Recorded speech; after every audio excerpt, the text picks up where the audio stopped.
ايه الاخبار يا جماعه؟ عاملين ايه؟ معاكم عمر، فيديو جديد وبنكمل خطه B1 ل B2 في الانجليزي. طبعا سلسله الفيديوهات دي هتساعدك ان انت تطلع من B1 ل B2 في اسرع فتره ممكنه، يعني تكاد تكون شهرين بالكتير. طبعا بشرط ان انت تتفرج عليها كلها وتكمل الفيديو للاخر وتحاول ان انت تطبق الحاجات اللي احنا بنقولها في الفيديو. طبعا كنا اتكلمنا في الفيديو اللي فات عن الويب سايت الوحيد اللي احنا هنستخدمه في الخطه دي وازاي ان احنا ممكن نستفيد منه جدا. طبعا الويب سايت هو ello.org، وطبعا هسيب لك اللينك في الديسكربشن. طبعا كنا اتفرجنا على الفيديو بتاع ريتشل وشفنا طبعا الكلمات الجديده وقلنا ازاي ممكن نحفظها وازاي ممكن ننطق بعض الكلمات صح. طبعا في الفيديو ده هناخد فيديو اخر وهو What's your favorite meal. طبعا اولا هنتفرج على الفيديو من غير اي سبتايتلز، وبعد كده هنبدا نقرا السكريبت بتاع الفيديو ونطلع الكلمات الجديده ونقول لك كمان ازاي تحفظها وازاي تنطق كل كلمه صح وازاي تعمل الريدنج او القراءه بشكل صحيح جدا. Hello, my name is Juan Cruz. I'm from Argentina, and my question is, what is your favorite meal?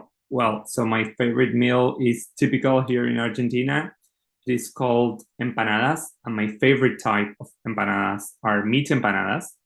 So my family owned a pizza shop when I was little.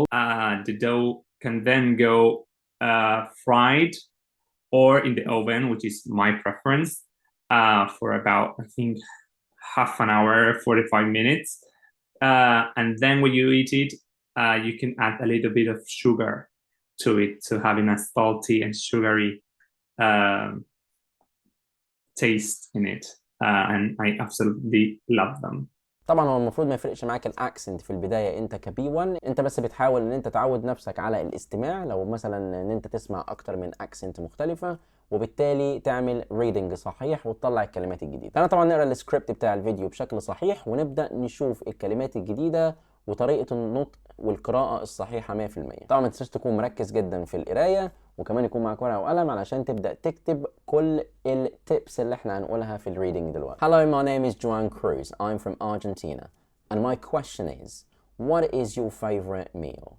Well, so my favorite meal is typical here in Argentina. It's called empanadas. And my favorite type of empanadas are meat empanadas. So my family owned a pizza shop when I was little, and I would have them all the time. So when I have them now, it's like going back to when I was a kid, and it consists of making a filling which has meat in it. You pour that in a dough. The dough can then go fried or in the oven, which is my preference, for about, I think, half an hour, 45 minutes. And then when you eat it, you can add a little bit of sugar to it to have a salty and sugary taste in it. And I absolutely love this. طيب انت في الريدنج ده مشكلتك هتبقى فين؟ خلينا اولا في البدايه نطلع بعض الكلمات اللي هي ممكن تكون بالنسبه لك جديده، يعني مثلا كلمه typical، كلمه filling، كلمه all the time، consists of، ودو، وشجري. طبعا زي ما انت فاهم اول خطوه تعملها ان انت تدخل على تشات جي بي تي وتقول له انا عايز معاني الكلمات اللي انت شايفها دي. طبعا هيبدا تشات جي بي تي يكتب لك معاني الكلمات اللي انت شايفها بالعربي علشان تعرف معناهم مبدئيا قبل ما تدخلهم في ريدنج مختلف. تمام، انت كده خلاص عرفت معاني الكلمات ايه. نبدا بقى ان احنا نرجع للريدنج ونشوف طبعا ايه المشاكل اللي ممكن تقابلك تاني في الريدنج. مبدئيا زي ما اتكلمنا في الفيديو اللي فات عن الار والال، لازم تخلي بالك منهم كويس جدا في الريدنج ده. يعني مثلا كلمه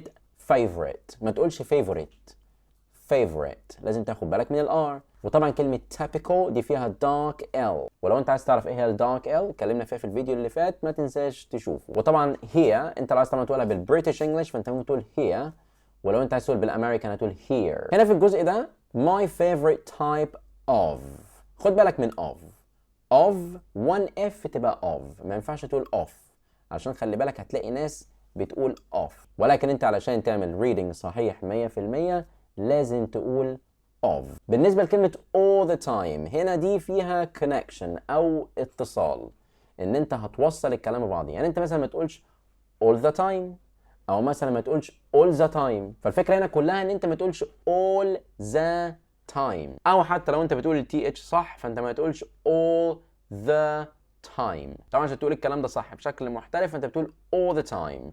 فأنا هنا عملت إيه؟ أنا هنا عملت ربط all the time. فالتي اتش اي كانت بسيطه، فالذا ما كانتش كلمه مديها اولويه قوي او وقت كبير في النطق، فانا قلت all the time مش all the time. وعندك جمله which is my preference، دي برضو فيها connection حلو جدا، اللي هو انت بدل ما تقول which is my preference هتقول which is my preference. طيب دي بعض النقاط اللي انت تاخد بالك منها في الريدنج ده بالذات مع الكلمات الجديدة. تاني نقطة كمان ممكن تدخل عليها، تدخل على كويز. هو هنا عامل لك كويز بيقول لك انت قريت وعرفت الكلمات وفهمت الريدنج واتفرجت على الفيديو، فوريني بقى انت ممكن ازاي تحل الاسئلة دي لو انت فعلا فهمت.